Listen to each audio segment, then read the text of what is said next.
చంద్రబాబు గారు ఈరోజు BJP party కేంద్రంలో అధికారంలో ఉంది అంటే దానికి కారణం ఆంధ్ర రాష్ట్ర ఎంపీలు ఇస్తున్న మద్దతు.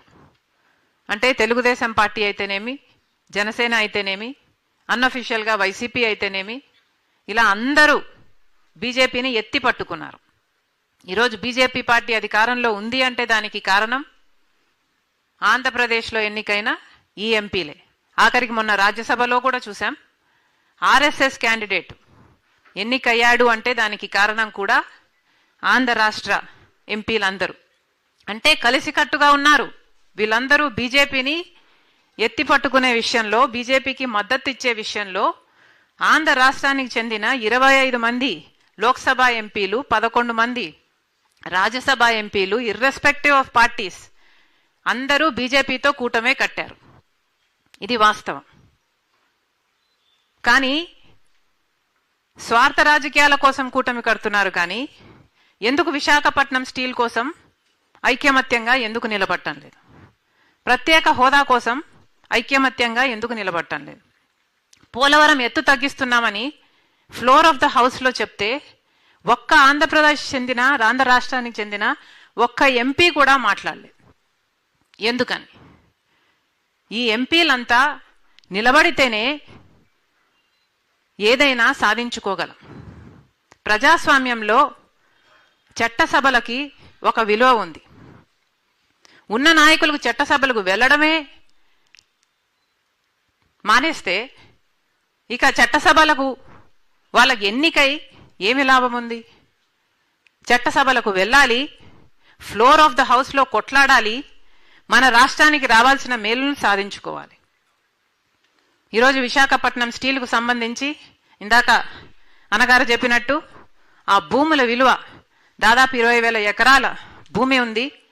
ఆ భూముల విలువ 4 లక్షల కోట్లు లేదా 5 లక్షల కోట్లు విలువ చేస్తుంది. అందుకోసమే మోడీ గారు ఆపరేషన్ సైలెంట్ కిల్లింగ్ అనేది మొదలుపెట్టారు విశాఖపట్నం స్టీల్ మీద. మొత్తం అంతా కుట్రలో భాగమే.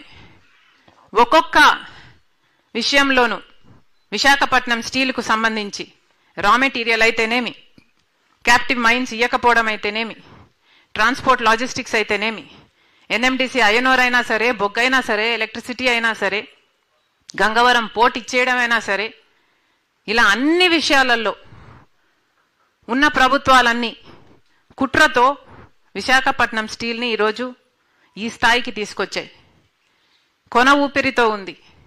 ఇప్పటికీ కూడా 2021లో DIPAM, department of investment and public asset management వాళ్ళు చాలా స్పష్టంగా 100% డిస్ఇన్వెస్ట్మెంట్ చేస్తాము, ఇది మా నిర్ణయము అని చెప్పిన తర్వాత కూడా ఈ ఎంపీలలో ఏ ఒక్కరూ కూడా పార్లమెంటులో ఉద్యమించలేదు.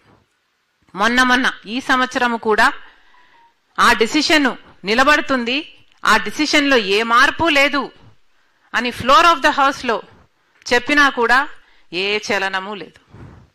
మరి ఏదైనా ఎలా సాధించుకోగలం? ఎన్నికైన నాయకులకు ఉండాలి. మేము ఎందుకు ఎన్నికయ్యాం, మమ్మల్ని ఎవరు ఎంపిక చేశారు, మేము ఎందుకున్నాం ఇక్కడ అని చిత్తశుద్ధితో వాళ్ళు పని చేయకపోతే ప్రజలు మాత్రం ఏం చేయగలరు? ఇప్పటికీ ప్రత్యేక హోదా వచ్చునుంటే మన రాష్ట్రం ఎక్కడో ఉండు. కానీ అధికారంలోకి వచ్చిన ప్రతి ఒక్కరూ వాళ్ళ స్వార్థ రాజకీయాల కోసం బీజేపీ పార్టీకి లొంగిపోయారు. ఇప్పుడు ఈ స్థితి. కనీసం ఒక రాజధాని ఉందా అంటే అది కూడా లేని పరిస్థితి. మరి ఎలా బ్రతకాలి? మన బిడ్డలకు ఉద్యోగాలు ఎలా రావాలి? అందుకే కాంగ్రెస్ పార్టీ ప్రతిపాదన చేస్తుంది, ఫ్లోర్ ఆఫ్ ద హౌస్లో వివిధ పార్టీలకు చెందిన అందరూ ఎంపీలు కూడా విశాఖ స్టీల్ కోసం ఉద్యమం చేయాలి. ఇది కాంగ్రెస్ పార్టీ డిమాండ్ చేస్తుంది. ఏ పార్టీ అయినా సరే, తెలుగుదేశం అయినా సరే, జనసేన అయినా సరే, వైసీపీ అయినా సరే, ఆఖరికి బీజేపీ అయినా సరే, ఆంధ్ర రాష్ట్ర ప్రజలకు న్యాయం చేయటం కోసం విశాఖ స్టీల్ మీద ఒక్క తాటి మీదికి రావాలి. అందరూ కలిసి పోరాటం చేస్తేనే ఇది మనం కాపాడుకోగలం. మళ్ళీ చెప్తున్నాం, ఇప్పుడు పెట్టిన తీర్మానానికి కాంగ్రెస్ పార్టీ కట్టుబడి ఉంది.